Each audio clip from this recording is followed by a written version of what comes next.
నమస్తే, welcome to Aadan. నమస్తే రాజేష్ గారు.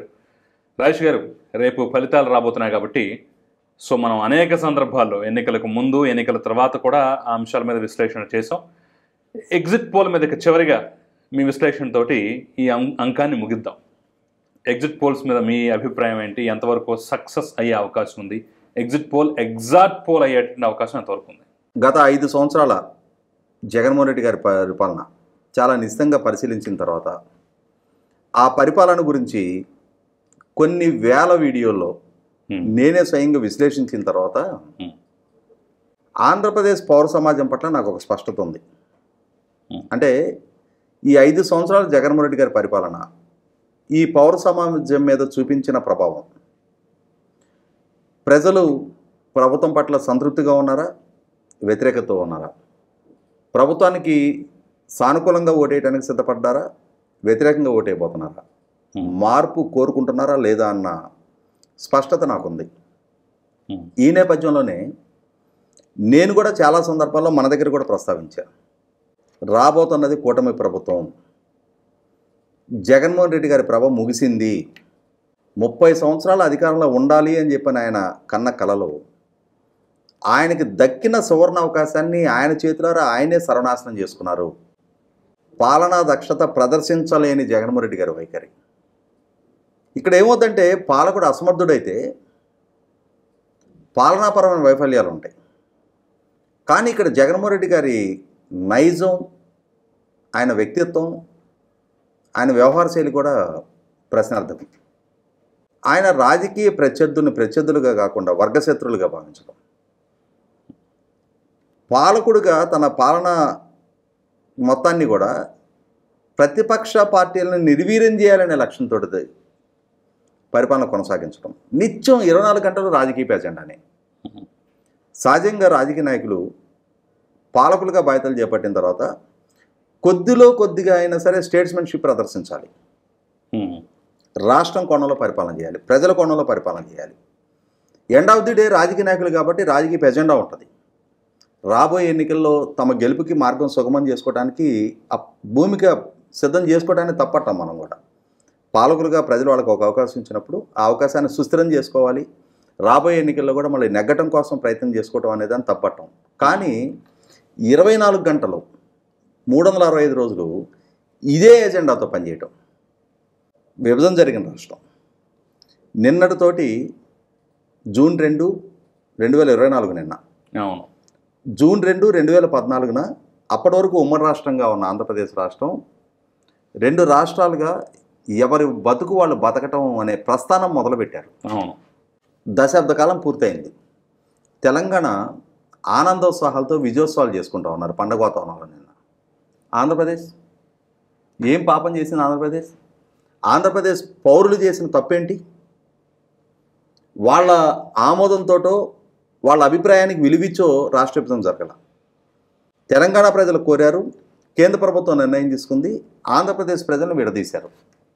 ఆ విడదీసిన సందర్భంగా రాజధాని లేదు, లోటు బడ్జెట్, పవర్ ఇన్ఫ్రాస్ట్రక్చర్ అధ్వానంగా ఉంది, రోడ్డు ఇన్ఫ్రాస్ట్రక్చరు, ఎంప్లాయ్మెంటు అన్ని విధాల్లో వెనకబడున్న రాష్ట్రం తనకున్న మౌలిక వసతుల ప్రాతిపదికగా, తనకున్న మానవ వనరుల ప్రాతిపదికగా ఎదగటానికి కృషి చేయాల్సిన స్థితిలో 5 ఏళ్ళు ముఖ్యమంత్రిగా కొనసాగిన జగన్మోహన్ రెడ్డి గారు ఏం చొరవ చూపించారు? ఆయన ఏ స్థాయిలో రాష్ట్రాన్ని ముందుకు తీసుకెళ్ళగలిగారు? 5 ఏళ్ళ తర్వాత వెనక్కి తిరిగి చూసుకుంటే రాజధాని ఎక్కడో అగమగోచరం, పారిశ్రామిక పెట్టుబడులు అతిగతి లేవు, ఆర్థిక స్థితి గురించి చెప్పుకుంటే సిగ్గుచేటు. రేపు జూన్ 4వ తారీఖు సార్వత్రిక ఎన్నికలకు సంబంధించిన లెక్కింపు జరుగుతుంది. మన గ్రామాల్లో ఒక నానుడు ఉంది, ఇల్లుగాలో ఒకడు ఏడుస్తుంటే చుట్టకు నిప్పు కోసం ఎతుకులాడంటే.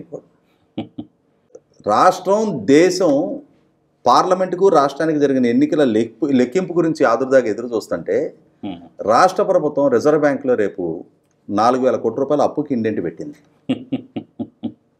రేపు మధ్యాహ్నానికి ఈ ప్రభుత్వం ఉంటుందో ఓడుతుందో క్లారిటీ వస్తుంది. అవును, కనీస మాత్రపు సమయం పాటించకుండా, సమయం సందర్భం లేకుండా అప్పిస్తే చాలు, ఎంత దూరమైనా ఎగబట్టుకు వెళ్ళిపోతామని చెప్పని రేపటి రోజున కూడా 4,000 కోట్లు అప్పు తేయడానికి సిద్ధపడ్డారు. ఎందుకు? ఏం చేయాలి ఇప్పుడు 4,000 కోట్లతోటి? రేపు సాయంత్రం తర్వాత మీరు ఉంటారో ఓడతారో తేలిపోద్ది. విధానపరమైన నిర్ణయాలు తీసుకునే అధికారం మీకు లేదు. ఇప్పుడు 4,000 కోట్లు ఏం చేసే ఉద్దేశంతో? ఏదైనా ఒక అభివృద్ధి ప్రణాళిక రచించే అధికారం మీ చేతిలో ఉందా? ఏదైనా ఒక ఇరిగేషన్ ప్రాజెక్టు నిర్మాణానికి చొరవ చూపించే సమయం మీ చేతిలో ఉందా?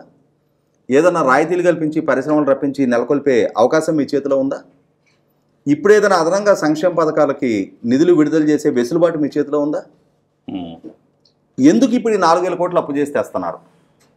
అసలు మీరు పాటించిన ఆర్థిక క్రమశిక్షణ ఏంటి? అంటే చివరి నిమిషం దాకా అంత అప్పుల దావాద్రితోటి మీరు మునిగిపోతున్నారు అని అంటే ఏ విధమైన సంకేతాలు పంపిస్తూ ఉన్నారు మీరు?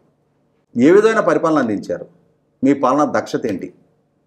ఒక అసమర్థ పాలకులుగా పారిశ్రామిక పెట్టుబడులు, ఉపాధి కల్పన, తద్వారా సంపద సృష్టి, మార్కెట్ ప్రాస్పెక్ట్స్, మార్కెట్ పొటెన్షియాలిటీ పెరగటం, ఇది ఒక ఆరోగ్యకరమైన విధానంతో రాష్ట్ర ఆర్థిక స్థితిగతులు మెరుగుపరచాల్సిన దగ్గర అప్పులు, భవిష్యత్ ఆదాయాల తాకట్టు, ఆస్తుల వేలం, మైనింగ్ ఆదాయాల భవిష్యత్ ఆదాయాల మీద అప్పులు తేవటం, వీటి ప్రాతిపదికగానే సంవత్సరాలు గడిపేశారు.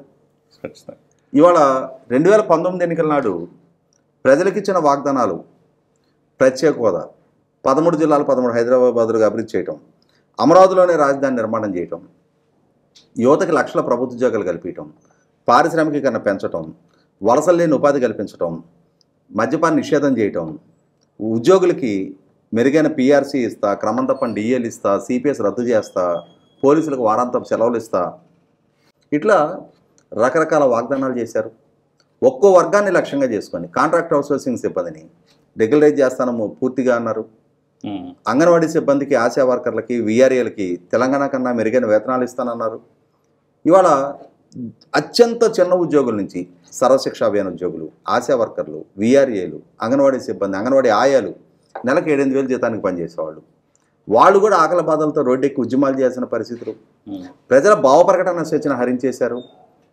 రాజకీయ కార్యకలాపాలను నిర్వహించుకోకుండా ప్రతిపక్షాలని కట్టడి చేసే ప్రయత్నం చేశారు. ఇప్పుడు ఈ అంశాలన్నీ నిన్న ఎగ్జిట్ పోల్స్లో మొన్న వచ్చినటువంటి ఎగ్జిట్ పోల్స్లో పూర్తిగా ప్రతిబింబించాయనుకోవచ్చు. ఎందుకంటే రకరకాల సంస్థలు ఇచ్చాయి, కొన్ని తారాస్థాయిలో సీట్లు వస్తాయని ఇచ్చాయి, కొన్ని నామమాత్రంగా సీట్లు వస్తాయని ఇచ్చాయి, కొన్ని మధ్య మార్గంగా ఇన్ని సీట్లు వస్తాయని ఇచ్చాయి, కొన్ని అయితే అసలు కూటమి అధికారంలోకి వచ్చే ఆస్కారం అవకాశం లేదని చెప్పేసి ఇచ్చాయి. ఇలా ఇన్ని రకాలుగా వచ్చినటువంటి ఎగ్జిట్ పోల్స్ చూస్తుంటే మీకేమనిపించింది? నిజంగా ప్రజాభిప్రాయాన్ని ఒడిసి పట్టుకున్నాయి అనిపిస్తుందా లేదా? ఇక్కడ ఒకటి వాస్తవ పరిస్థితి ఏంటి అంటే, చాలా సందర్భాల్లో చాలా సీజన్డ్ సర్వే సంస్థలకు సంబంధించిన ఫలితాలు తారుమారైనాయి. ఇప్పుడు మనకి జగన్మోహన్ రెడ్డి గారు అధికారంలోకి రాబోతారు అని చెప్పిన ఆరామస్థానం 2014 ఎన్నికల్లో కూడా జగన్మోహన్ రెడ్డి గారు అధికారంలోకి వస్తున్నాడని ఇచ్చాడు ఆయన. కానీ తెలుగుదేశం, భారతీయ జనతా పార్టీ కూటమి అధికారంలోకి వచ్చింది. అవును. ఇక్కడ దుబ్బాక ఉప ఎన్నిక సందర్భంగా టీఆర్ఎస్ 4.5% ఓట్ల ఆధిక్యతో నెగ్గబోతుందని అతను ప్రెడిక్ట్ చేశాడు. కానీ అక్కడ 1000 ఓట్ల ఆధిక్యతో రఘునందనరావు గారు గెలవడం జరిగింది. గతంలో 1 దశాబ్దంన్నర 2 దశాబ్దాల క్రితం సమాజ్వాదీ పార్టీ కంటే ముందు మాయావతి గారి నేతృత్వంలో ఉన్న బహుజన్ సమాజ్ పార్టీ యూపీ ఎన్నికల్లో సింగిల్ లార్జెస్ట్ పార్టీగా ఎమర్జ్ అవుతుంది తప్ప పూర్తి స్థాయి ఆధిక్యత దక్కదని చెప్పని అన్ని మీడియా సంస్థలు చెప్పినాయి. కానీ ఆమె తంపింగ్ మెజార్టీ తోటి, పూర్తి స్థాయి మెజార్టీ తోటి అధికారంలోకి రావడం జరిగింది. ఇప్పుడు శ్రీ ఆత్మ సాక్షి సర్వే అని చెప్పని ఆంధ్రాలో వైసీపీ అధికారంలోకి వస్తుందని చెప్పింది. ఆ సర్వే యజమాని మూర్తి గారు డిసెంబర్ 3 తెలంగాణ ఎన్నికల ఓటు లెక్కింపు జరగబోతున్న సందర్భంగా కూడా, ఇంకొంతసేపులో లెక్కింపు బిగినవుతుందన్న సందర్భంలో కూడా నాతో మాట్లాడారు ఆయన. కేసీఆర్ గారి నాయకత్వంలో మళ్ళీ తిరిగి ప్రభుత్వం కొనసాగబోతుంది, కాంగ్రెస్ పార్టీకి 40 కంటే సీట్లు రావని చెప్పని బలగుద్దు వాదిచ్చారు ఆయన. కానీ అంతిమ ఫలితం ఏమైంది? కాబట్టి సర్వే సంస్థలు కొన్ని సందర్భాల్లో యాక్యురేట్గా వాళ్ళ ఫలితాలు నమోదైంది వాస్తవం. అదే సందర్భంలో మెజారిటీ సందర్భాల్లో నిజమైనటువంటి యాక్సిస్ మై ఇండియా వంటి సంస్థలు ఇవి ఇచ్చేటటువంటి టుడేస్ చాణక్య అంటే యాక్సిస్ మై ఇండియా సర్వే ఫలితాలతో కూడా నేను విభేదిస్తున్నా. వాళ్ళు ఎంపీ స్థానాలు ఇచ్చిన సంఖ్యకి కూటమి అధికారంలోకి వస్తుందని చెప్తున్నారు వాళ్ళు. కానీ కూటమికి రాబోతున్నాయి అని చెప్తున్న ఎమ్మెల్యే స్థానాలకి, వైసీపీకి దక్కబోతున్నాయి అని చెప్తున్న ఎమ్మెల్యే స్థానాలకి మధ్య చాలా వైరుధ్యం ఉంది. కాబట్టి వాస్తవ ఆంధ్రప్రదేశ్ స్థితిగతుల గురించి జాతీయ మీడియా సంస్థలకి కొంత స్పష్టత కరువైందనేది వాస్తవం. అంటే ఓవరాల్ ఆ వేవ్ని రిఫ్లెక్ట్ చేయగలుగుతున్నాయి, కానీ యాక్యురేట్గా ఏ సీటు ఏంటి, ఏ సెక్షన్ ఆఫ్ ఓటర్స్, ఏ ఏజ్ గ్రూపు, రూరల్ ఏరియాలో ఏ విధంగా ఉంది, అర్బన్ ఏరియాలో ఏ విధంగా ఉంది, సెమీ అర్బన్ ఏరియాలో ఏ విధంగా ఉంది అనేది పూర్తి స్థాయి ఫలితాలు చాలా జాతీయ మీడియా సంస్థలు కూడా రిఫ్లెక్ట్ అవ్వాలి. నా అంచనా అయితే, అంటే నేను గతంలో చెప్పా, ఇప్పుడు కూడా చెప్తున్నా, 1994 నాటి ఫలితాలు తెలుగుదేశం పార్టీ మరొకసారి నమోదు చేయబోతుంది.